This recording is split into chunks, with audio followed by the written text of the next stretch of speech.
उनके हलाक हो जाने के बाद, उनके इंतकाल कर जाने के बाद उनकी मैयतों को गोलियां मार के भी वीडियोस बना रहे हैं और अपनी मर्दानगी को तस्कीन पहुंचाने की कोशिश कर रहे हैं। कोई ख़तून कैसे इतनी दिलेरी के साथ अपनी मौत को गले लगा सकती है, बड़ा हैरानकुन था। और उसमें अगर आपने वीडियो देखा हो, पहले 2 फायर मिस हुए हैं और तीसरा फायर जो है उसकी गर्दन पे जाके लगा, जो उसके लिए जानलेवा साबित हुआ। बड़ा हैरानकुन था। अगर आपको पता हो कि आपके लिए फायर किए जा रहे हैं, वो भले आपके करीब से भी गुजर जाएं, तो आप शायद बेहोश होकर गिर जाएंगे या आप वहाँ से भागने की कोशिश करेंगे। सज़ा और जज़ा का जो हक है वो रियासत के पास है, कोई शख्स उसको अपने हाथ में नहीं ले सकता। अगर लेगा तो रियासत उसके हाथ भी तोड़ेगी, उसको निशाने इबरत भी बनाएगी और उसको सज़ा भी देगी, ताकि आइंदा कोई हिम्मत ना करे।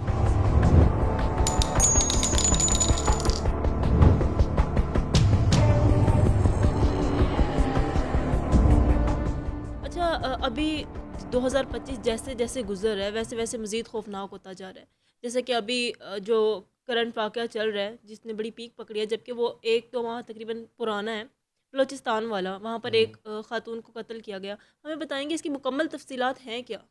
अच्छा, ये जो बलूचिस्तान में हालिया अफसोसनाक वाक़या पेश आया है, जिसमें एक ख़ातून और मर्द को बेईमाना तौर पे कत्ल किया जा बिल्कुल। रहा है और 18 से 20 अफराद हुँ, अंधाधुंध फायरिंग करके उन्हें मौत के घाट उतार हुँ, रहे हैं। ना सिर्फ उनको मौत के घाट उतार रहे हैं, बल्कि इस चीज़ को वीडियो भी बना रहे हैं बिल्कुल। और उनके हलाक हो जाने के बाद, उनके इंतकाल कर जाने के बाद उनकी मैयतों को गोलियां मार के भी वीडियोस बना रहे हैं और अपनी मर्दानगी को तस्कीन पहुंचाने की कोशिश कर रहे हैं। बड़ा अफसोसनाक वाक़या था और इस वीडियो को देख के मुझ समेत पूरे पाकिस्तान ने उस खातून का दर्द महसूस किया हुँ, कि जिस अंदाज में वो अपनी मकतल गा गई। बहरहाल बड़ा हैरानकुन था हुँ, और मैं ये चीज़ सोचने पे मजबूर हो गया कि कोई खातून कैसे इतनी दिलेरी के साथ अपनी मौत को गले लगा सकती है, कि जब आपको पता हो कि 18 से 20 अफराद जो असला लेके खड़े हैं, ये अगले चंद सेकंडों में मेरे ऊपर जो है अपने निशाने सीधे करेंगे, और फिर भी इतने हिम्मत और हौसले के साथ जाके उस जगह पे खड़ा होना बड़ा हैरानकुन था। और हुँ, उसमें अगर आपने वीडियो देखा हो कि पहले 2 फायर मिस हुए हैं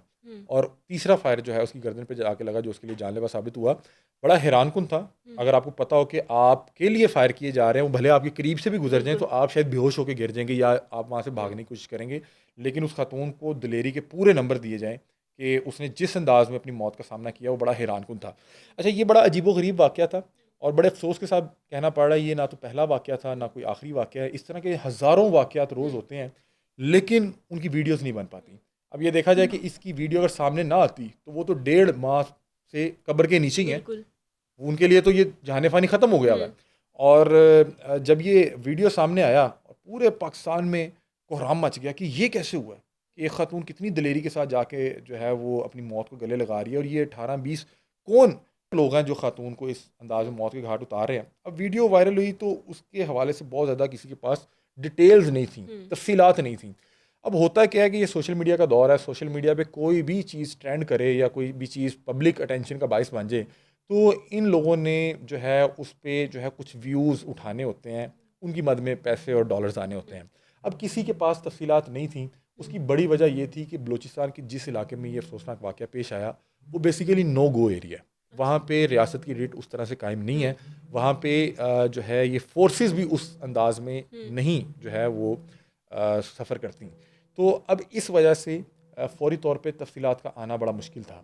अब जब तफ़सीलात नहीं आ रही, वीडियो वायरल है, वीडियो ट्रेंड कर रही है, और जो सोशल मीडिया के जो सोशल मीडिया पेज चलाने हुँ, वाले हैं, जिन्हें उसकी मद में व्यूज़ और डॉलर्स चाहिए, हुँ, तो उन्होंने अब एक फ़र्ज़ी कहानी बनाई। हुँ, और उस फ़र्ज़ी कहानी के साथ लोग ऐसे अटैच हुए कि अगले दिन जब हकीकत सामने आई, तो लोग हकीकत मानने को तैयार नहीं है। हुँ, ये जब वीडियो वायरल हुई, तो वीडियो के साथ एक कहानी वायरल हुई हुँ, कि एक खातून जिसका नाम शीतल है हुँ, और उसकी 24 साल उम्र है, वो ज़र्क नामी एक शख्स के साथ पसंद का निकाह किया हुँ, और इलाके वालों ने पकड़ के उन्हें मौत के घाट हुँ, उतार दिया।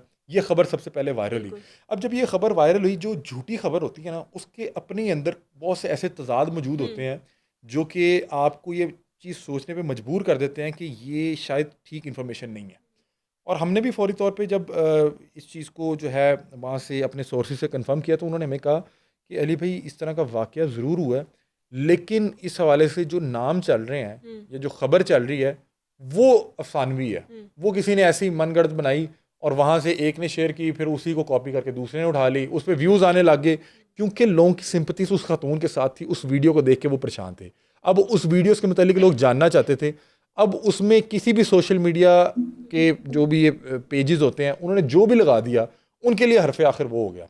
अब देखें, हालांकि जो लिखा गया शीतल, आपने आज से पहले किसी मुसलमान खातून नहीं, का पाकिस्तान बिल्कुल में नहीं। नाम शीतल सुना है? मैंने तो नहीं सुना हुआ। तो हुँ, मैं हैरान था कि एक तरफ बता रहे हैं कि वो खातून के हाथ में कुरान मजीद है, हुँ, दूसरी तरफ उसका नाम शीतल। शीतल। तो मैं उसी वक्त समझ गया कि शीतल नाम तो मैंने आज से पहले सुना नहीं। तो मुझे पता लग गया कि इसमें कुछ तजाद है। तो बहरहाल, लेकिन चूंकि पहले दिन वो खबर आई, मसला हमारा यहाँ पे ये है कि लोग अपनी मर्जी का सच सुनना चाहते हैं। हुँ, और सोशल मीडिया चूंकि हुँ, फौरी तौर पे जब भी कोई वीडियो वायरल होती है, सबसे ज़्यादा झूठ उस वक्त फैलाया जाता है। मतलब कि अभी एक हुँ, केस वायरल हुआ है, कोई भी ट्रेंड बना है, कोई ऐसी चीज़ जिस पे पब्लिक बहुत ज़्यादा इंटरेस्टेड है हुँ, या उसके मतलब बहुत ज़्यादा फिक्रमंद है, तो उस वक्त जितने भी ये फेसबुक पेजेस चला रहे हैं जिनके मोनेटाइज हैं, उस पर लिखने तक के पैसे आते हैं। हुँ, वो जो ऊपर नीचे नीचे जो खबर उनको समझ आएगी, जो अफसानवी कहानी समझ आएगी, वो लिख देंगे। हुँ, और मसला तब होता है कि जब उसी कहानी से लोग अपनी ओपिनियन शेप दे देते हैं। अब अगले दिन, बल्कि हम उस रात, मेरे पास ये तमाम डिटेल्स आ गई थी और हुँ, मैं इसको क्रॉस चेक करवा रहा था कि क्या मामला हैं। असल कहानी कुछ इस तरह से थी कि इस खातून का नाम जो है वो शीतल नहीं था, इस खातून का नाम बानो बीबी बानो था। बीबी। और इनकी जो उम्र थी वो तकरीबन 40 बरस थी। हुँ, और ये शादीशुदा थी और इनके 5 बच्चे थे। और इनका जो ताल्लुक़ था वो सातकज़ई कबीले हुँ, से था। अच्छा। और इनके साथ जिस मर्द को मौत के घाट उतारा गया उसका नाम एहसानुल्लाह था। हुँ, उसकी उम्र बताया जा रहा है कि वो भी 35 से 40 के करीब था। हुँ, वो भी शादीशुदा था, उसके भी तकरीबन 4 या 5 बच्चे हैं। हुँ, और वो शख्स इनका हमसाया था और उसका अपना ताल्लुक जो है वो सामलानी कबीले से था और ये हमसाए थे। अब जो मामला शुरू कुछ इस तरह से होते हैं कि ये जो बानो बीबी थी, इनके जो अपने शौहर थे उनका नाम था नूर मोहम्मद। नूर मोहम्मद की जो भी मसरूफियत थी, वो घर में बहुत ज़्यादा मौजूद नहीं रहता था। उसकी गैर मौजूदगी में बानो बीबी की जो कुर्बतें हैं वो एहसानुल्लाह की तरफ बढ़ती हैं। इनके आपस में मामलात होते हैं। पहले जो है गुफ्तगू का सिलसिला शुरू होता है, फिर वो चीज़ शिद्दत इख्तियार कर जाती है। और आपको पता है कबायली जो निज़ाम है उसमें हर शख्स को दूसरे घर में जो जो रहते हैं उनके हवाले से पता है, हर शख्स को ये भी बिल्कुल। पता है कि कौन किसका हुँ, फैमिली मेम्बर है। और वहाँ पे आपको पता है कि आप इस तरह खुलेआम किसी को बाहर रोड पे या इस तरह नहीं मिल सकते। अब होता क्या है कि ये दोनों फैसला करते हैं कि हमने अपना इलाका छोड़ के यहाँ से फ़रार होना है। और जो कि ये इंतहाई कदम उठाते हुए दोनों घर से भाग भी जाते हैं। अब जब ये भागते हैं, और ये तकरीबन इस वाक़ये से 1 साल पहले का हुँ, की अच्छा। बात है जब ये हुँ, सारा सिलसिला शुरू होता है, जिसमें घर छोड़ के जाते आपस हैं। में हुँ, ताल्लुकात बनते हैं और फिर फैसला होता है कि हम दोनों ने घर छोड़ के फ़रार हुँ, होना है। अब कबायली सिस्टम जो है, जिरगा सिस्टम जो है, जहाँ पे ये सरकारी निज़ाम है, वहाँ पे एक मामला है कि अगर कोई लड़का किसी भी हुँ, खातून को भगाता है, मतलब कि वो अनमैरिड हो, सिंगल हो, हुँ, 18 साल की उम्र की हो या जो भी हो, हुँ, तो वो वापस उस जगह नहीं आ कबीले सकता, में। उस जगह पे वापस नहीं आ सकता, उसको इलाका बदर कर दिया जाता है। अगर वो वापस आता है तो फिर जो उस सरदारी निज़ाम के, जो उस जिरगे के कवानीन बनाए गए होते हैं, हुँ, उसके मुताबिक उसको सज़ा दी जानी होती है। अब जब ये दोनों भाग जाते हैं, 2 3 4 माह बताया जा रहा है कि ये एक दूसरे के साथ रहते हैं, और हुँ, जब ये एक दूसरे के साथ रहते हैं तो ये महसूस करते हैं हुँ, कि हम दोनों एक दूसरे के लिए ठीक ऑप्शन नहीं है। हुँ, बताया जा रहा है कि बानो बीबी जो है बहुत ज़्यादा खुश नहीं थी हुँ, और उन्हें वहाँ पे एहसानुल्लाह की जानिब से तशद्दुद का निशाना भी बनाया जा रहा था। अब वो एहसानुल्लाह से तंग आके तकरीबन हुँ, 2 3 माह बाद वापस अपने इलाके आती हैं जहाँ से वो फ़रार हुई थी। हुँ, और वापस आके चूँकि एक इखलाकी बोझ भी था, ये अपने शौहर के घर नहीं जाती। इन्हें पता था कि पूरे पीछे इलाके में तमाम लोगों को ये पता है कि बानो जो है वो एहसान के साथ भाग चुकी हुई हैं। तो अब ये वापस आके अपने किसी अज़ीज़ के घर रुकती हैं। कुछ लोग बता रहे हैं कि अपनी फ़ैमिली की तरफ रुकती हैं, कुछ लोग बता रहे हैं किसी अज़ीज़ की तरफ रुकती हैं। अब जब नूर मोहम्मद जो इनका शौहर था, जिनके साथ इनके 5 हुँ, बच्चे थे, जब वो वापस आता है, इनकी आपस में मुलाकात होती है और मुलाकात में अपने जो तहफ़्फ़ुज़ात हैं दोनों दूर करते हैं। मतलब कि हुँ, अब वल्लाहु आलम उसमें बानो बीबी ने क्या बताया होगा। शायद हो सकता है उसने बताया हो कि मुझे अगवा करके ले गया हुँ, था, मैं बड़ी मुश्किल उससे फ़रार होके आया हूँ। हो हुँ, सकता है उसने बताया हो कि मुझे वर्गला के ले गया था। बहरहाल जो भी मामला थे, दोनों अपने तहफ़्फ़ुज़ात दूर करते हैं और नूर मोहम्मद जो उनका शौहर था, बानो बीबी को वापस अपने घर में ले जाता है जहाँ पे उनके 5 बच्चे थे। बानो बीबी के हवाले से मैं आपको बता दूँ कि इनके 5 बच्चे थे, जिनमें हुँ, 4 बेटे और 1 बेटी है। हुँ, सबसे बड़े बेटी की उम्र तकरीबन 16 से 17 बरस है हुँ, और सबसे छोटे बच्चे की उम्र तकरीबन 2 से ढाई साल है। अब बानो बीबी वापस अपने शौहर के घर आके अपनी ज़िंदगी गुजारने लग जाती हैं और ज़िंदगी बड़ी नॉर्मल गुजर रही थी। उसमें होता क्या है, मसला जहाँ से ख़राब होता है कि जो एहसानुल्लाह था, अब वो वापस इस इलाके में आता है। और जब वो वापस इस इलाके में आता है तो वो दोबारा से बानो की ज़िंदगी को ख़राब करना शुरू कर देता है। मतलब कि जितना अरसा वो साथ रहे, कुछ तस्वीरें होंगी, कुछ वीडियोस होंगी, तो अब वो तस्वीरें और वीडियोस इलाके के लोगों को दिखाने लग जाते हैं, जिससे जो सातकजई कबीला था वो बड़ा जो है वो परेशान होता है कि यार ये दोबारा आ गया और दोबारा बानों की ज़िंदगी को ख़राब करने की कोशिश कर रहा है और हमारी इज़्ज़त ख़राब कर रहा है लोगों को तस्वीरें दिखा के। और दूसरा, इसको तो इलाका बदर हो जाना चाहिए था, ये दोबारा यहाँ पे क्या करने आया। तो अब ना इनके अंदर बड़ा गम और गुस्सा पाया जाता है कि ये जो एहसानुल्लाह ये वापस क्या करने आया है, और अगर ये वापस आया तो अब इसको जो भी यहाँ का मुकामी जिरगा है उसकी जो भी असूल हैं उसके मुताबिक सजा दी जाएगी।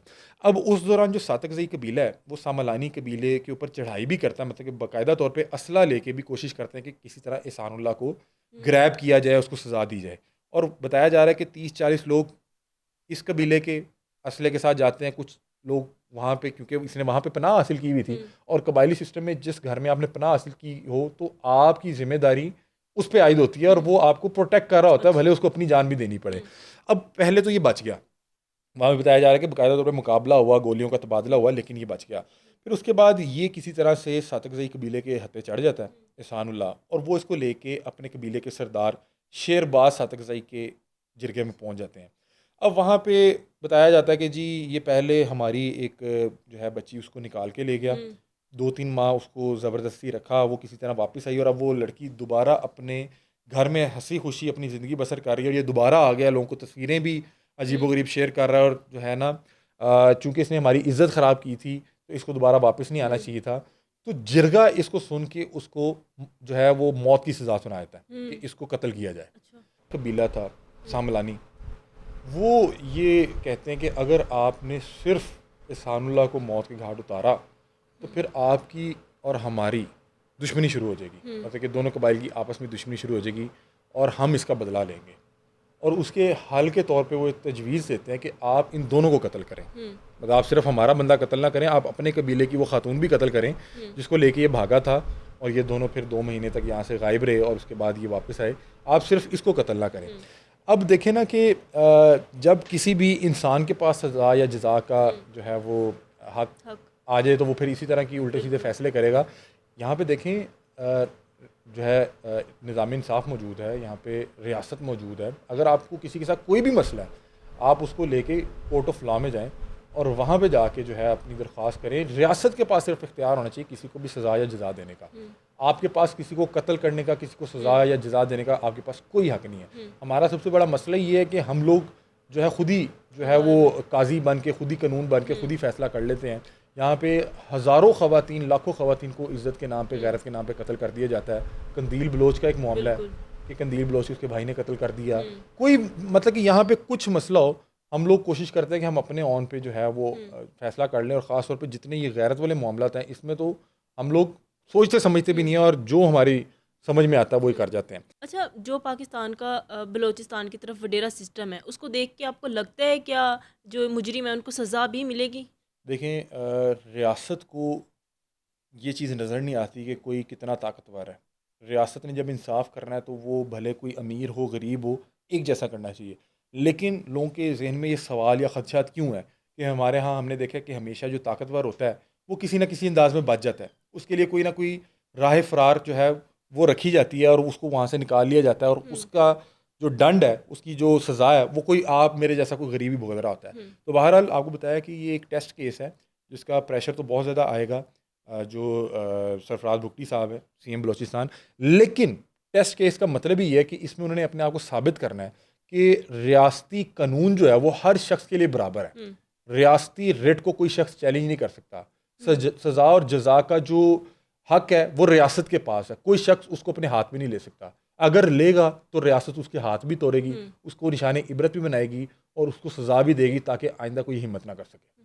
बहुत शुक्रिया कि आप तशरीफ़ लाए और जो सही तहकीकात थी वो आवाम तक पहुँचाई। बहुत शुक्रिया जी, आपने मुझे बात करने का मौका दिया। मज़ीद इस तरह के प्रोग्राम्स देखने के लिए देखते रहिए WM पॉडकास्ट। तब तक के लिए अल्लाह हाफिज़।